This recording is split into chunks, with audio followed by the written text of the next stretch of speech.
시간에는 우리 창세기 11장 1절에서 9절의 말씀을 가지고 바벨탑이 주는 교훈, 이런 제목으로 하나님 말씀 상고하겠습니다. 우리가 믿는 하나님은 영원 전부터 계시고 영원 후까지 계실 분이십니다. 그분은 시작도 끝도 없으신 분이시고요, 그분은 창조주가 되십니다. 그분은 이제 역사의 주관자가 되시고요, 그분은 타락한 인간들을 구원하는 이 구원의 준비와 이 사역을 진행하시는 분이시며, 그분은 마지막 때에 심판하시는 분이시다라고 성경은 우리에게 소개를 해주고 있습니다. 하나님은 뜻을 가지고 세상을 만드셨고, 하나님은 뜻을 가지고 우리 인간들을 만들었어요. 그래서 우리 인간들은 하나님의 뜻에 맞게 살 때, 그리고 하나님의 그 뜻에 이제 맞게 행동할 때 행복을 느끼고 기쁨을 누릴 수 있게 되는 것입니다. 우리 인간은 하나님에 의해서 만들어진 피조물입니다. 우리 하나님은 창조주가 되시지만 우리 인간은 하나님의 손에 의해서 만들어진 존재라는 거예요. 우리 하나님이 무한하신 분이라고 하면 우리는 유한한 존재다라고 말씀을 드릴 수가 있어요. 우리가 믿는 하나님은 시작도 끝도 없으시지만 우리는 시작이 있고 끝이 있습니다. 그래서 인생은 B와 D 사이의 C다라고 말씀을 드리죠. B는 birth, 출생, D는 death, 죽음이고요, C는 초이스입니다. 그러니까 우리가 태어나서 죽을 때까지 우리는 계속해서 선택하는 것이에요. 그런 인생을 살다가 하나님이 오라고 하면 사람이 낳다 죽는 것은 정한 것이기 때문에 이 죽음을 위반하고 죽음을 어길 수 있는 인생은 아무도 없는 것이죠.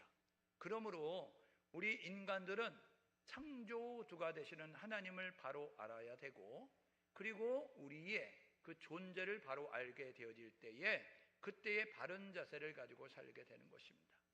만약에 하나님에 대한 지식이 잘못되거나 우리 인간들에 대한, 나 자신에 대한 지식이 잘못되게 되면 하나님의 뜻에 위반되는 모습 가지고 내 마음대로 내 고집대로 사는, 하나님이 기억하지 않는, 하나님이 인정하지 않는 그런 삶을 살 수밖에 없는 것이죠. 우리 하나님께서 이제 이 시작을 하셨는데 이 하나님의 시작을 알려주는 책이 있습니다. 그게 창세기라는 것인데, 여러분, 창세기는 구약 성경 39권 가운데 제일 첫 번째 놓여져 있는 책이고요, 그리고 모세를 통하여서 하나님이 기록하셨던 모세오경, 다시 말하면 창조의 역사와 족장의 역사와 출애굽의 역사를 기록하고 있는 창세기, 출애굽기, 레위기, 민수기, 신명기, 이 5권의 첫 번째 책이다라고 말씀을 드릴 수가 있습니다. 그런데 이 창세기는 별명이 있는데 시작의 책이다라는 별명을 가지고 있습니다. 왜냐하면 이 창세기를 읽어보게 되면 인류의 시작이 어떻게 됐는지를 우리에게 소개해주고 있어요. 창세기를 읽어보면 죄의 시작이 어떻게 시작되어졌는지를 우리에게 소개를 해주고 있어요.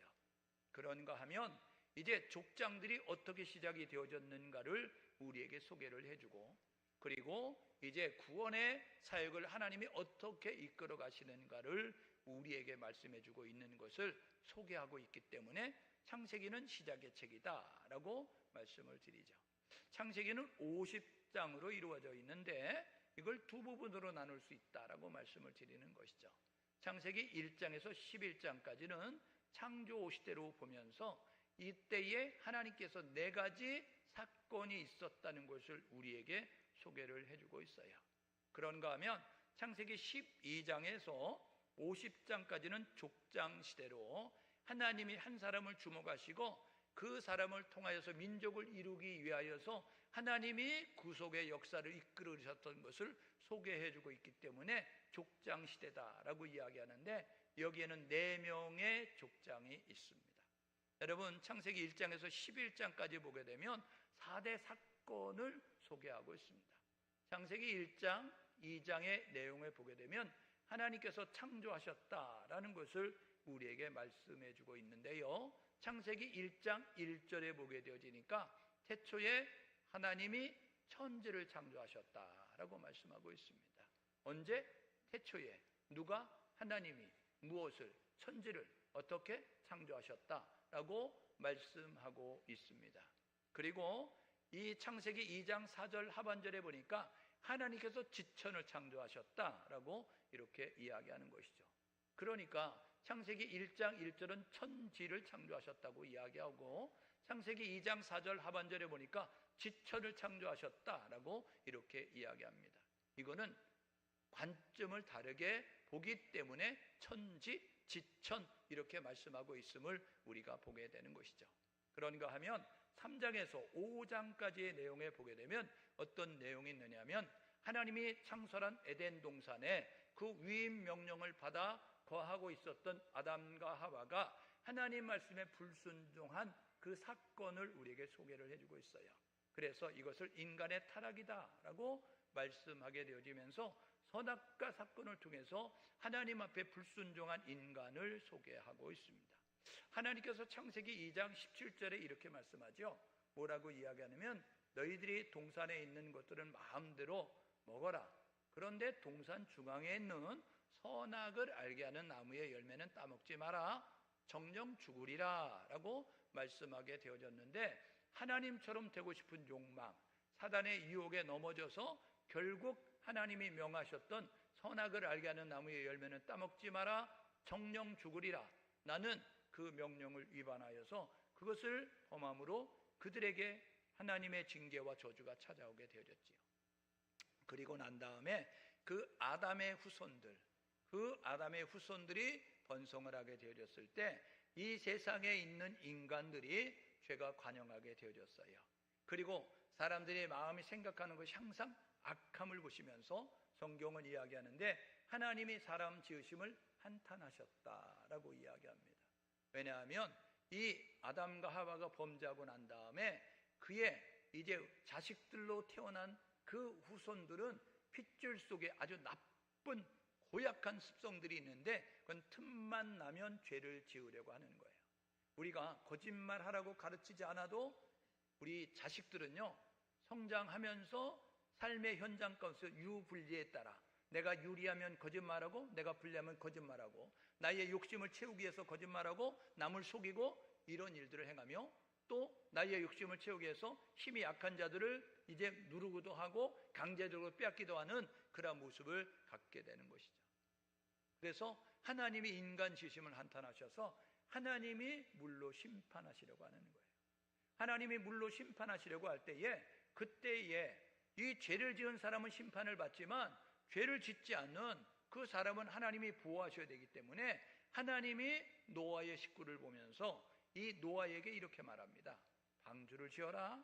내가 보여주는 설계도대로 3층으로 짓고 창문은 이렇게 내고 이 장광고 넓이와 길이와 높이는 이런 규모로 하고 재질은 이런 재질로 하라 라고 이야기하면서 말씀하게 되어졌어요.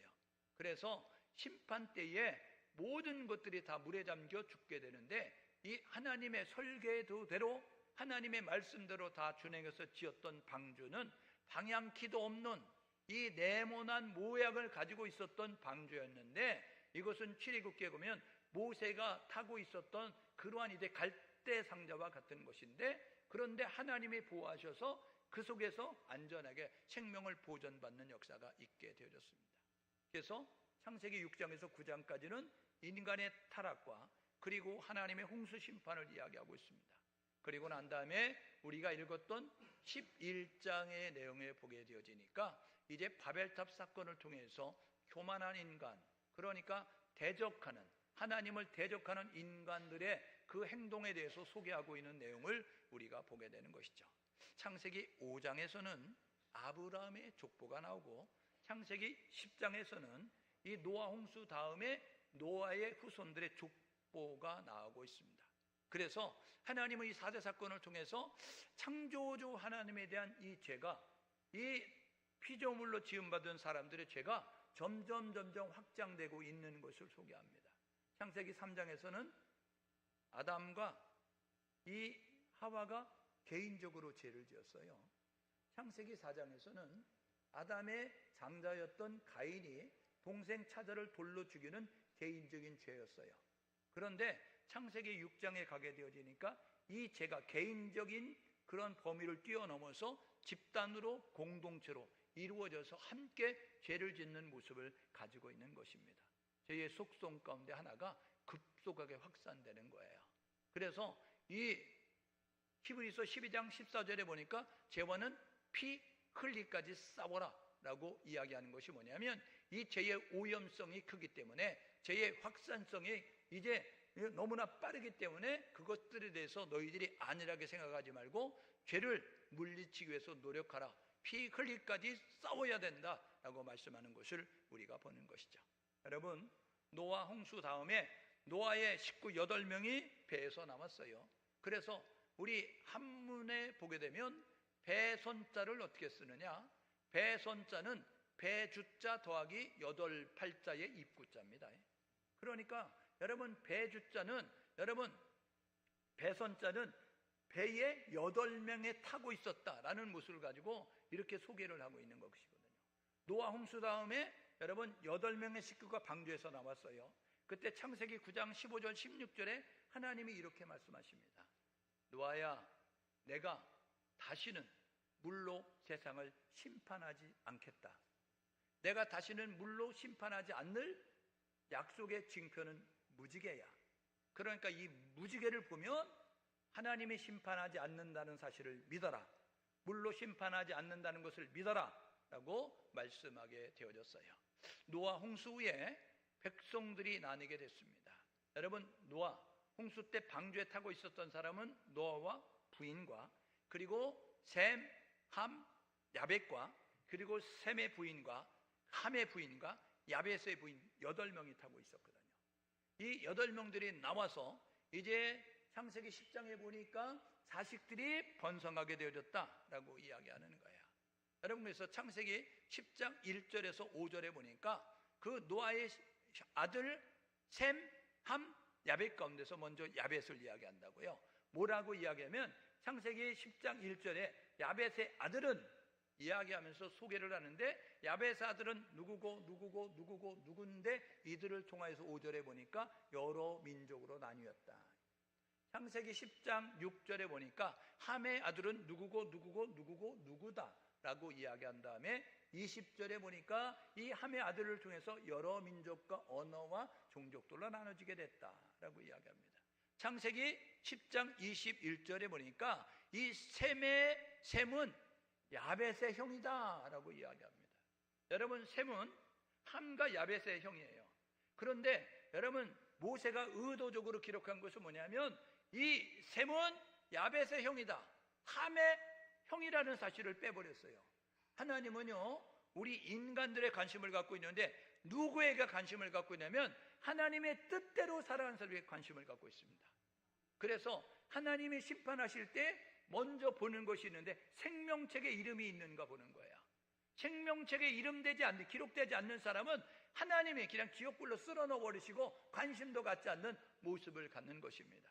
그래서 창세기 10장 이제 21절에 보니까 셈은 야벳의 형이다 라고 하면서 셈의 아들은 누구다 라고 31절에 이야기하는데 그들로 하여금 여러 종족으로 민족으로 이렇게 언어로 나뉘게 되어졌다 라고 이야기합니다.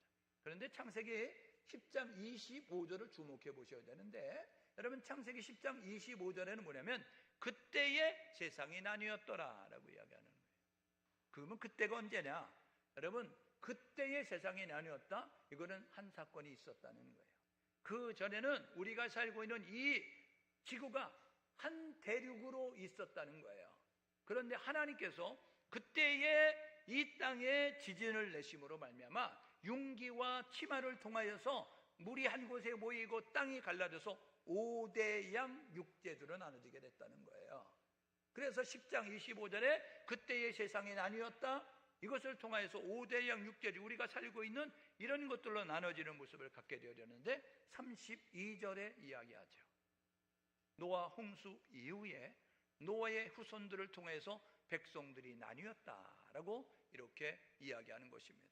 여러분, 이렇게 나뉘어져 살고 있는 그러한 사람들이 어떤 모습을 가지고 살게 되느냐?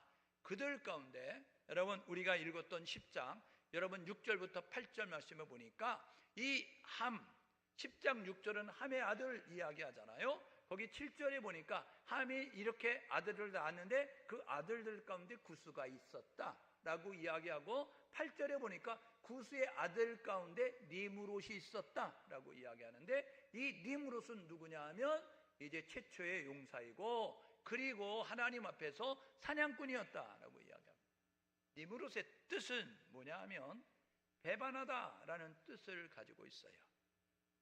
그는 하나님을 대적하는 사람입니다. 니므롯은 이 함, 노아의 둘째 아들인 함의 후손이었고, 그리고 그의 아버지는 구스였다라고 성경은 창세기 10장 8절 9절에서 말씀하고 있습니다. 보게 되니까 그는 최초의 용사였고, 그리고 하나님 앞에서 그는 용감한 사냥꾼이었다라고 이렇게 이야기합니다.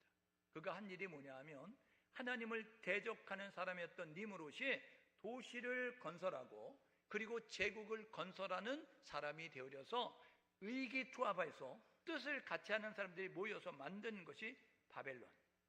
바벨론의 시조가 니므롯이라는 거예요. 그들이 한 일이 뭐냐 하면 이제 하나님을 향한 반란의 상징으로, 야, 이제는 더 이상 하나님이 필요 없어. 하나님 없어도 돼. 우리가 하나님에 대항하자. 우리가 하나님에 대해서 대비하자 라는 모습 가지고 그들이 쌓았던 이 하나님을 대적하는 반란의 상징이 뭐냐면 바벨탑이라는 거예요. 여러분, 오늘날 니므롯이 있습니다. 오늘날 니므롯은 누구냐면 하나님을 부정하는 사람, 하나님을 대적하는 사람이 니므롯입니다. 교회 안에도 니므롯이 있어요. 세상에도 니므롯이 있다는 것입니다. 여러분, 하나님을 부정한다라는 뜻은 뭐냐면 하나님은 없다, 무신론으로 가는 겁니다. 하나님은 죽었다, 사신론으로 가는 거예요. 그런가 하면 포스트 모더니즘을 통하여서 이제 탈근본주의로 나가서 그래서 이렇게 주장합니다. 여러분, 포스트 모더니즘의 주장은 네 가지인데, 첫 번째가 뭐냐면 절대 진리와 절대 가치는 없다라고 이야기하는 거예요. 그래서 그들은 상대주의를 이야기합니다. 그러니까 절대 가치가 없다는 거예요. 다 상대적이다라고 이야기하는 것이고, 두 번째 그들이 주장하는 것은 뭐냐면 종교 다원주의를 이야기하는 거예요. 그러니까 모든 것들의 목적과 모든 것들의 뜻이 있다. 그러니까 모든 것들을 인정하고 모든 것들을 포용하는 모습을 가져야 된다. 여기서 출발하는 게 종교 다원주의예요. 그 다음에 세 번째로 포스트 모더니즘이 주장하는 것이 뭐냐면 감정주의입니다. 우리는 이성의 동물인데, 여러분, 이성은 중요하지 않다. 우리는 육체를 가지고 있는데 인간은 육체가 원하는 대로 살아야 돼. 그러니까 감정대로 살면 돼 라고 이렇게 이야기하는 것입니다. 그래서 어떤 일이 벌어지려면 멀쩡한 가정에 아내가 남편이 아닌 다른 남자를 사랑하고, 멀쩡한 가정에 여러분 그 남편이 자기 아내가 아닌 다른 여자를 사랑하면서 마음대로 행동하는 모습을 갖게 되는 거예요. 그리고 난 다음에 그들이 하는 것이 뭐냐면 혼합주의입니다. 여러분, 파페라라고 들어보셨어요?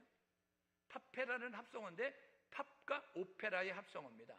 여러분, 동서양 음식의 퓨전 음식을 들어보셨어요? 동양의 음식과 서양의 음식이 함께 어우러져서 여러분 혼합되는 모습을 갖게 되는 것입니다. 여러분, 하나님은요 혼합되기를 원하지 않아요. 여러분, 하나님은 진리이신 예수 그리스도를 통해서 하나님께 나아갈 수 있다는 것만 말씀하고 있음을 우리가 보게 되는 것입니다. 그런데 이 세상은 지금 그 하나님을 부정하는 사람들, 그리고 하나님을 대적하는 사람들을 통해서 이 세상의 문화를 바꾸어가는 것입니다. 그래서 그들이 하는 것이 뭐냐면 신할평지에 거류하게 됐을 때 그들이 의기투합해서 그것에 거류하면서 도시를 건설하고 제국을 건설하게 되어졌는데, 이 신할평지에 무엇이 세워졌느냐? 바벨탑이 세워지는 것이죠. 여러분, 신할평지는 뜻이 두 강 사이라는 뜻을 가지고 있습니다. 그러니까 신날이라는 것은 두 강 사이라는 뜻을 가지고 있어요. 보십시오. 여러분, 우리 에덴 동산을 만들 때 네 강이 흐르게 있었죠. 그 가운데 여러분 지금도 있는 이 유프라테스와 티그리스 강, 이것이 흘러서 페르시아만으로 나아가게 되는데, 흘러내려서 여기서 삼각주를 이루게 되고 충족 평화를 이루어서 이곳에 비옥한 농토를 만드는 모습을 갖습니다. 여러분, 사람들이요 이 두 강 사이 여러분 이곳에 있는 바벨론의 신할 평지에 이르러서 야 여기서 우리가 도시를 건설하자, 여기서 우리가 제국을 만들자 라는 모습 가지고 제국을 만들게 되어졌어요. 그래서 여러분 신할 평지에 바벨탑을 쌓게 되어졌고 노아 홍수 이후에 이제 그 노아의 자손들이 정착한 지역이었는데 이곳에서 거류했다. 2절 이야기하는 내용은 뭐냐면 이곳에 하나님을 대적하는 그러한 세상적인 국가를 만들었다는 것입니다. 여러분 지금 이 세상은 하나님을 부정하는 그리고 하나님을 대적하는 사람들이 함께 어우러져서 이 세상의 나라를 건설하고 있습니다. 그러면 오늘날 바벨탑은 뭐냐? 여러분 오늘날 니무롯은 하나님을 부정하는 사람들, 하나님을 대적하는 사람들이었잖아요. 그러면 오늘날 쌓는 바벨탑은 뭐냐? 여러분 뭐 103층, 여러분 123층 이런 바벨탑이 아니고요. 우리가 알아야 될 것은 뭐냐 하면 오늘날의 바벨탑은 하나님의 창조 질서를 위반하는 행동이 바벨탑입니다. 하나님이 창조하셨거든요. 창조주 하나님이 만드신 그 법칙을 위반해서 사는 것이 여러분 바벨탑이라는 거예요. 그러니까 교회 안에도 있어요. 여러분 세상에도 흔하게 있는 것이 바벨탑이라고요. 그래서 저와 여러분 모두가 보면서 하나님의 창조 질서를 위반되는 것은 바벨탑이다.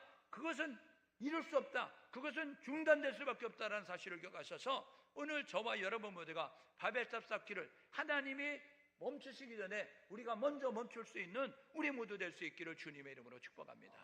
오늘날 바벨탑은 뭐냐? 창조 질서에 위반되는 행동인데 그거는 각 분야에서 하나님을 무시하는 그리고 하나님을 대적하는 여러 가지 이론들을 만들어낸다고요. 아까 말씀했던 것처럼 신은 없다라고 이야기하는 거예요. 여러분 호킹 박사 아세요? 스티븐 호킹 박사 죽을 때 뭐라 그랬어요? 신은 없다라고 이야기하는 거예요. 신이 없어요? 여러분 신은 있습니다. 여러분 공기가 없어요? 귀신이 없어요? 천국 지옥이 없어요? 여러분 안 가봤으니까 없다라고 이야기하죠. 여러분 과학은 발달할수록 하나님이 계시다는 사실을 정확히 증명해주고 있습니다. 우리가 과학이 발달하지 못하여서 모를 뿐이지 과학이 발달할수록 하나님은 우리가 살고 있는 1차원이 아니고 2차원이 아니고 3차원이 아니고 10차원, 20차원으로 그런 세계를 만들어 놓으셨다는 것을 알게 되는 거죠. 여러분 하늘은 세 개로 이루어졌잖아요. 3000층이잖아요. 우리는 전에는 어떻게 알았느냐? 원시 시대에는 어떻게 알았느냐? 우리는 대기권 하늘만 아는 거예요. 우리는 하늘에 떠있는 해와 달과 별과 있는 하늘만 아는 거예요. 그런데 여러분 이 바울이 어때요? 내가 3000층을 갔다 온 한 사람을 아는데 그 사람은 몸 밖에 있으니 몸 안에 있는지 모른다라고 이야기하면서 대기권 하늘 스카이, 여러분 해와 달과 별들이 있는 스페이스, 그리고 하나님이 계신 헤븐, 이렇게 말씀하고 있는 것입니다. 오늘 저와 여러분 모두가 이 사실을 기억하셔서 이 각 분야에서 하나님을 대적하는, 하나님을 무시하는 학설로 여러 가지 학설을 만들고 있고 여러 가지 행동들을 하고 있습니다. 이거는 하나님의 창조 질서에 위반되는 행동이고 하나님이 만드신, 하나님이 명령하신 문화 명령을 위반하는 행동입니다.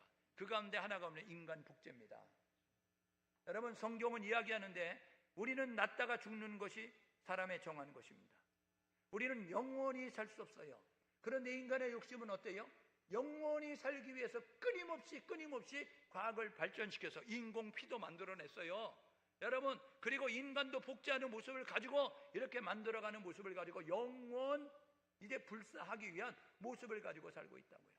여러분 하나님은 남자가 남자로 남자를 만드시고 여자를 만드셔서 남자가 부모의 곁을 떠나 여자와 한 몸이 이루어지는 가정이 이제 이루어지게 만드셨어요.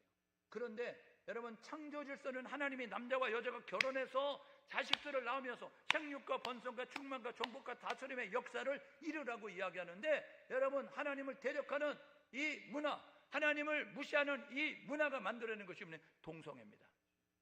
이건 하나님의 창조 질서에 위반되는 거예요. 여러분 동성애는 죄입니다. 오늘 저와 여러분들 9월 달에 또 있을 거예요. 동성애 교회 축제. 정신 차리고 여러분들 열심히 준비하셔서 여러분들이 그때 다 나가서 우리의 의견을 피력해야 되는 거예요. 그거 뭐 안 하면 됐지. 안 하면 되는 것이 아니라 여러분 잘못이라는 것을 알려줘야 된다고요. 말하는 사람들이 반대하는 사람이 없으니까 그들이 잘하는 것처럼 생각하는데 동성애는요 분명하게 됩니다. 성경은 뭐라고 하냐면 돌로 쳐 죽여라 라고 이야기하고 있다는 사실을 기억하셔서, 동성애가 없었을 때는 없었어요. 창세기에 여러분 아브라함 시대에도 소돔과 고모라 성에 동성애가 있었습니다. 여러분 사사 시대에도 동성애가 있었습니다. 여러분 로마서를 기록하는 로마 이 제국의 시대에도 여러분 로마서 1장 26절 28절에 보니까 남자가 남자로 여자가 여자로 순리를 영리로 바꿔서 이런 이제 행동들이 있게 될 것이더라고요. 근데 그때는 부끄러웠어요. 근데 지금은 커밍아웃해서 뭐래? 자랑스럽게 여기는 거예요. 마치 그것을 이야기하는 것을 박수 쳐주고 응원해주고 막 칭찬해주는 거예요. 여러분 그건 죄라고요. 여러분 내가 알코올 중독자입니다. 이게 자랑스러운 거예요? 내가 성 중독입니다. 이게 자랑스러운 거예요? 내가 도박 중독입니다. 이게 자랑스러운 거냐고요? 부끄러운 것입니다. 그런데 어찌 남자가 남자로 여자가 여자로 동성애자라고 하는데 그걸 박수 쳐주고 인정해 주냐고요?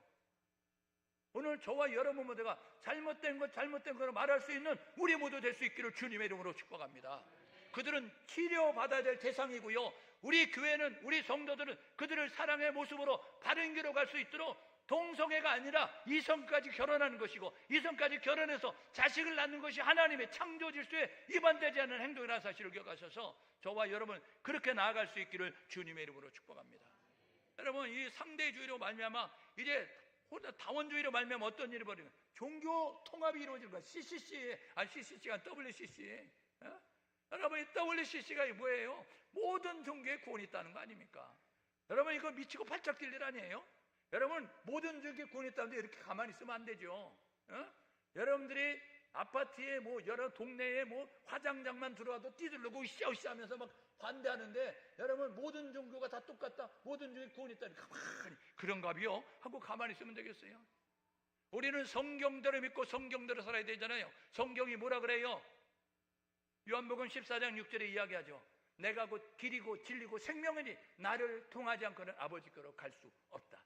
하나님께 가는 유일한 길은 예수 그리스도예요. 예수 그리스도를 통해서 구원받습니다.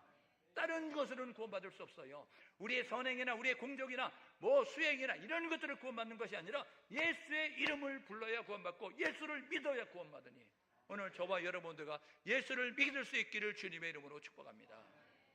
모든 종교에 구원이 있다는 거 아니에요? 그러니까 상호 불가침 조약 맺어가지고 서로 인정하자.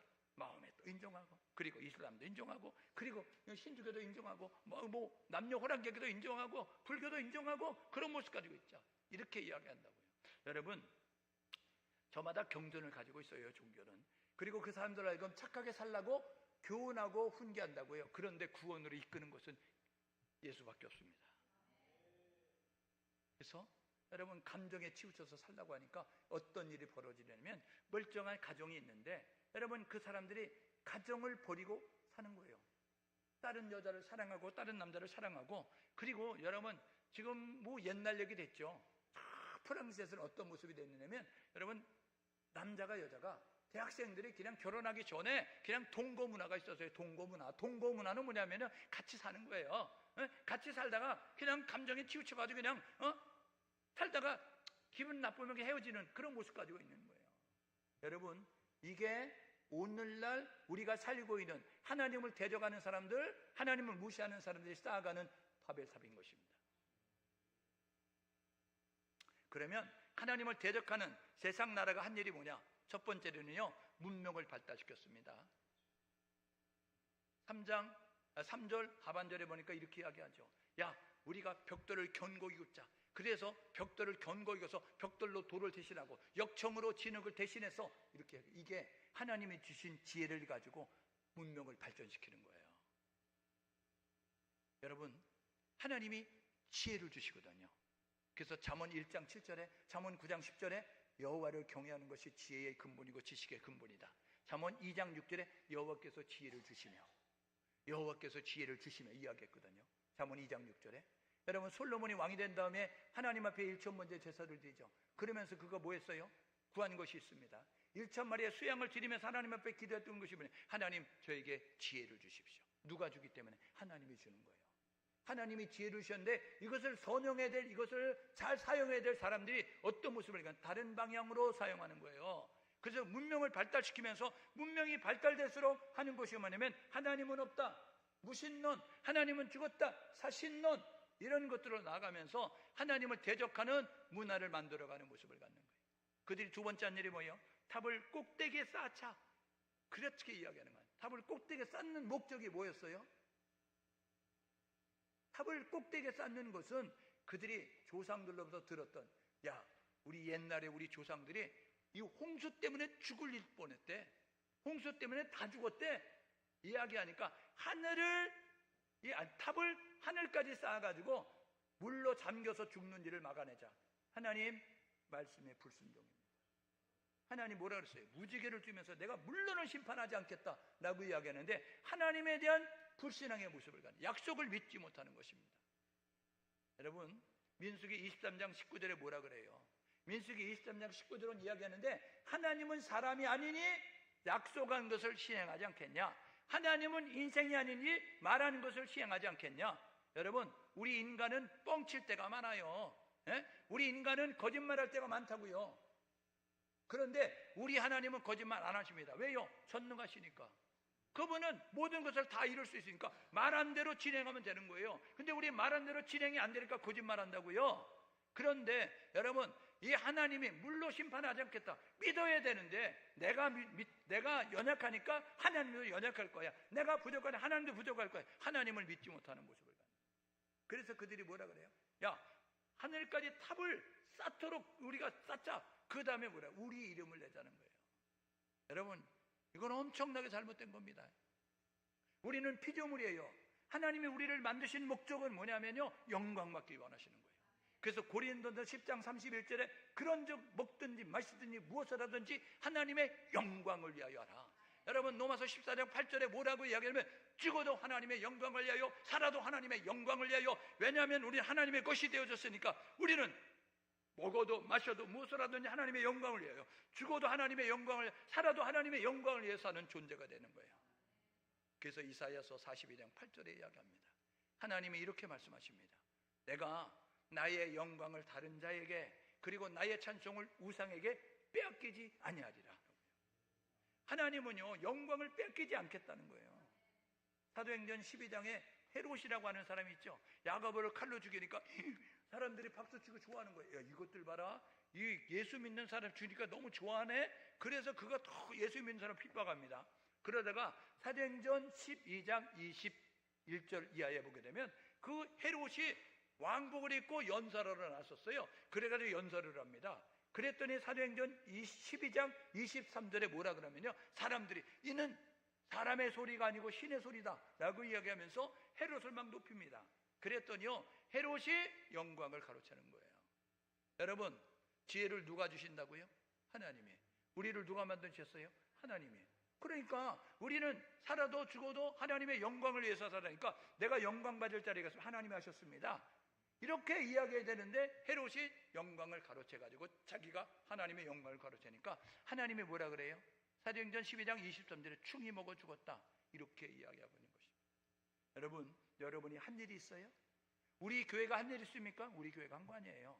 하나님이 우리 교회를 통해서 나를 통해서 한 겁니다. 하나님이 하신 겁니다.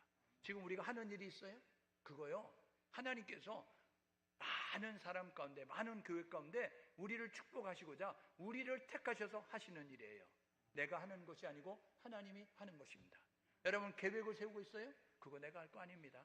하나님이 많은 사람 가운데 허물 많고 부족한, 능력도 부족한, 실력도 부족한, 우리는 모든 것들이 부족한데 하나님이 먼저 골라 뽑아서 우리를 통해서 하나님이 하시고자 하는 거예요. 그래서 이렇게 고백해야 됩니다. 하나님이 하셨습니다. 하나님이 하십니다. 하나님이 하실 것입니다.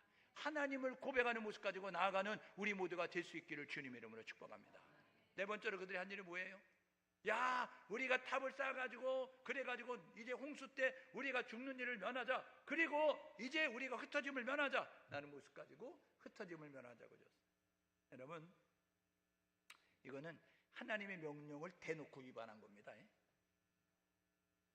하나님의 명령을 대놓고 위반한 것이라고요. 하나님이 뭐라고 했어요? 창세기 1장 28절에 우리의 형상을 따라 사람을 만들자 이야기하면서 그 사람에게 뭐라고 하면 생육과 번성과 충만과 정복과 다스려라 라고 이야기하고 있습니다.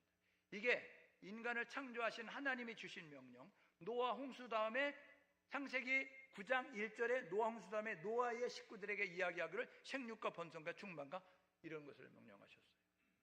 여러분, 흩어져야 되는 것입니다. 하나님의 나라를 위해서 흩어지는 모습을 가져야 되는 거예요. 여러분, 사도행전 1장 8절이 이렇게 이야기하죠. 오직 성령이 너희에게 임하시면 너희가 권능을 받고 예루살렘 온 유대 사마리아 땅끝까지 이르러 내 증인되라. 성령 부어주시는 목적은 증인되라고 하는 거예요. 성령을 받아서 교회가 시작됐어요. 사도행전 2장에 보니까 성령 강림으로 시작된 초대교회가 한 일을 뭐냐면 매일같이 모였어요. 교제했어요. 예배했어요. 구제했어요. 그리고 성경 공부했어요. 그걸로 끝났어요. 하나님이 성령을 부어주시는 목적은 예루살렘을 뛰어넘어 유대를 뛰어넘어 사마리아를 뛰어넘어 땅끝까지 가는 것이 하나님의 소원이었어요. 그런데 변화산에서 예수님의 희한한 광경을 목격했던 베드로가 어떻게 했어요? 여기가 좁사오니 내가 초막셋을 지을 테니까 여기서 사십시다 라는 모습까지. 은혜를 받은 사람들이 가장 조심해야 될 것이 뭐냐면 안 줍니다. 안 주라고요. 여러분, 머무는 거예요. 저와 여러분은 머무는 인생이 되지 말고 저와 여러분은 하나님의 뜻을 위하여서 열방을 품고 나갈 수 있는 우리 모두 될 수 있기를 주님의 이름으로 축복합니다. 그래서 세상 국가가 아니라 하나님을 데려가는 사람들이 모인 세상 국가가 아니라 하나님이 주신 지혜를 잘못 사용하고 하나님을 믿지 못하고 하나님의 영광을 가로채고 그리고 하나님의 명령을 위반하는 모습까지 하나님이 심판하시는 거예요. 이렇게 심판하셨죠. 언어를 혼잡게 하셨다는 거예요. 이게 의사소통이 안 되는 거예요. 그때 11장 1절이 뭐라 그래요? 언어가 하나요 말이 하나였더라. 그때는요 한 언어를 썼다고요. 그런데 하나님이 순간적으로 언어를 흩으시게 되어지니까 그 언어를 알아들을 수 없는 거예요. 의사소통이 안 되는 거예요. 그래서 그들은 끼리끼리 살 수밖에 없는 모습이 되어졌다고요. 여러분, 의사소통이 안 되면 오해가 벌어집니다. 의사소통이 안 되면 시험이 드는 거예요. 우리 청숙교회 모든 성도들은 성령 안에서 하나가 되어서 의사소통이 잘 될 수 있기를 주님의 이름으로 축복합니다. 교회에 와가지고 시험 들면 나쁜 사람이에요. 여러분, 교회 와서요 그럴 수 있나 하지 말고 그럴 수 있지 라는 모습 가지고 저와 여러분 넓은 마음으로 포용하고 이해하고 사랑하고 용서할 수 있는 우리 모두 될 수 있기를 주님의 이름으로 축복합니다. 여러분, 이 하나님의 심판은 뭐냐면요 그들이 세우는 도시 건설이 중단되게 만들었어요. 탑을 쌓는 것이 중단되게 만들었다고요. 여러분, 이것은 뭐냐면요 하나님 없이 하는 계획, 하나님 없이 하는 일은 이루어질 수 없다는 것입니다. 우리가 오늘 교동문에 였잖아요. 시편 127편 1절 2절은 뭐라 그러면 하나님이 함께하지 않으면 세운 자의 수고가 헛되며 하나님이 함께하지 않으면 파수꾼의 경성함이 허사로다. 잠언 16장 9절에 이렇게 이야기합니다. 사람이 마음으로 그 길을 계획해도 그 걸음을 인도하시는 분은 하나님이시다. 여러분, 사람이 마음으로 그것을 경영을 준비한다 할지라도 그것을 완성하시는 분은 하나님이시라고요. 하나님이 함께할 때 이루어질 수 있는 거예요. 하나님 없이 하는 일은 안 된다고요. 하나님 없이 하는 일은 중단될 수밖에 없다고요. 이것은 기도응답이 안 된다는 것입니다. 여러분, 이것은요 하나님의 축복을 받을 수 없다는 거예요. 여러분의 삶의 현장에서 하나님의 역사심을 경험할 수 있도록 하나님을 인정하고 고백하는 우리 모두 될 수 있기를 주님의 이름으로 축복합니다. 세 번째로요, 그들이 온 지면에 흩어졌어요. 이거는 하나님이 강제적으로 명령을 이루시는 것이라고요. 여러분, 마지못해 억지로 하는 인생 되지 말고 자발적으로 자원하는 모습으로 나아갈 수 있는 우리 모두 될 수 있기를 주님의 이름으로 축복합니다. 여러분, 이사야에 소명하세요. 여러분, 예레미야에 소명하세요. 하나님이 부르실 때에 어떻게 했어요? 여러분, 이사야는요 내가 여기 있습니다 나를 보내셔서 하는 자원한 모습 가지고 나간다고요. 여러분, 그런데 예레미야는 뭐라 그래요? 나는 아입니다. 나는 입이 뻣뻣합니다. 나는 잘 못합니다. 이런 모습 가지고 하나님의 부르심에 불순종하는 모습을 가지고 있었다고요. 여러분, 우리 청숙교회는요 하나님의 의도와 뜻을 알아서 자발적으로 열심으로 적극적으로 하나님의 일을 감당할 수 있는 우리 청숙교회가 되고 우리 청숙교회 성도가 될 수 있기를 주님의 이름으로 축복합니다. 아마추어는 시키는 것만 아니고 프로는 것은 시키지 않아도 하는 거예요. 알아서 척죠. 우리는 아마추어처럼 신앙생활하지 말고 프로처럼 신앙생활할 수 있기를 주님의 이름으로 축복합니다. 어저께 여러분 우리 교회 대청소했어요. 아실랑가 모르실랑가. 예? 오니까 교회가 깨끗하지요. 여러분, 3여전도회 4여전도회, 여러분 3남전도회 4남전도회, 거기다가 2남전도회가 이젠 뒷짐지고 자꾸 물러나는 거예요. 야, 3남전대 너희들이 4남전대 해봐. 그래서 3남전대 4남전대가 와가지고 열심히 했어요. 그래서 교회가 너무 아름다워진 거 있죠. 여러분, 자발적으로 하는 거예요. 우리 이렇게 보면서 이게 장마철 지나고 나니까 풀이 많이 무성한데 이거 교회가 간판도 잘 안 보이는데, 그래가지고 자발적으로 나와서 막 여전도에는 본당은 매주 청소하니까 잘 되는데, 저기 우리 식당이나 구교육관이나 저기 신교육관에 우리 어린이들 쓰는 공간은 청소 잘하니까 그 청소해야 돼. 그래서 열심히 쓸고 닦았어요. 여러분, 신앙생활은 자발적으로 하는 것입니다. 신앙생활은 적극적으로 하는 거예요. 마지못해서 억지로 그래가지고 직분 때문에 체면 때문에 하는 존재가 되지 말고, 무엇이 해야 될 것인가 살피면서 그것을 하기 위해서 노력할 수 있는 우리 모두 될 수 있기를 주님의 이름으로 축복합니다. 여러분, 이렇게 결단하고 사십시오. 오늘 바벨탑이 주는 교훈이 뭘까? 하나님을 대적하는 사람들이 어우러져서 하나님을 대적하는 문화를 만들어냈던 이 바벨탑이 주는 교훈은 뭘까? 첫 번째는 하나님에 대한 믿음을 가지라는 거예요. 하나님이 어떤 분이라고요? 창조주라고요. 하나님이 어떤 분이에요? 역사의 주관자라고요. 하나님이 어떤 분이라고? 우리를 구원하기 위해서 계획하시고 이끌어 가신 분이라고요. 하나님이 어떤 분이라고요? 하나님은 우리를 심판하실 분이라고요. 하나님에 대한 올바른 믿음을 가지고 나아갈 수 있기를 주님의 이름으로 축복합니다. 두 번째로 해야 될 뭐냐면요, 하나님께 영광 돌리는 삶을 사십시오. 살아도 죽어도 하나님의 영광을 위해서 먹든지 마시든지 무엇을 하든지 하나님의 영광을 위하여 하라 라고 말씀하셨으니, 저와 여러분 모두가 하나님을 인정하고 고백하는 일에 열심을 낼 수 있기를 주님의 이름으로 축복합니다. 여러분, 세 번째로 해야 될 뭐냐면 하나님 말씀에 순종해야 합니다. 흩어지라면 흩어지는 거예요. 하라면 하는 거예요. 먹으라면 먹는 거예요. 여러분, 사도행전에 보게 되면요, 여러분 두 축 있게 되어지잖아요. 여러분, 그 촛대가 예루살렘 교회에서 이 수리아 지역의 안디옥 교회로 넘어가는 모습을 갖습니다. 예루살렘 교회는 이 베드로가 중심이 됐었는데, 여러분 수리아 안디옥에는 바울 중심으로 넘어가거든요. 여러분, 바울 중심으로 넘어가는 성령이 이동되는 역사적인 여러분 그 결정적인 분기점이 뭐냐면요, 여러분 10장에 나오는 고넬료 과정에 하나님께서 베드로에게 환상 보여주잖아요. 잡아먹으라 이야기 3번씩 이야기하는데 더러운 거 안 먹습니다. 나는 못 가지고 하나님 말씀에 불순종해서 여러분 베드로가 쓰임을 받지만, 여러분 바울이 더 크게 쓰임받는 모습 가졌다는 사실을, 하나님은 순종하는 자를 쓰십니다. 사무엘상 15장 22절 23절에 이야기하죠. 여러분, 그 당시에 통일 왕국에 사울 왕이었어요. 그런데 사울 왕에게 하나님 명령하시죠. 야, 아말렉을 진멸하라 이야기하는데, 아말렉을 진멸하지, 아말렉 왕 살려주고 살찌고 좋은 짐승들 살려주고, 그래가지고 이게 뭡니까 이야기하니까, 백성들이 제사 드린다고 재물 남겨둔 거예요. 이런 모습 가지고 책임 전가하는 모습 가지고 있었어요. 여러분, 그때 사무엘상 15장 22절 23절 이야기하죠. 사무엘을 통해서 하나님 이렇게 말씀하십니다. 순종이 제사보다 낫습니다. 듣는 것이 수양의 기름보다 낫습니다. 왕이 하나님의 말씀을 불순종하는 것을 말미암아 하나님이 왕을 버려서 더 이상 왕이 안 됩니다. 모습을 가지고 있어요. 오늘 저와 여러분 모두가 하나님 말씀에 순종할 수 있기를 주님의 이름으로 축복합니다. 순종하면 하나님의 기적을 봅니다. 순종하면 하나님의 역사를 경험합니다. 순종하면 하나님의 살아계심을 체험할 수 있다는 사실을 가지고서 말씀에 순종할 수 있는 우리 모두 될 수 있기를 주님의 이름으로 축복합니다.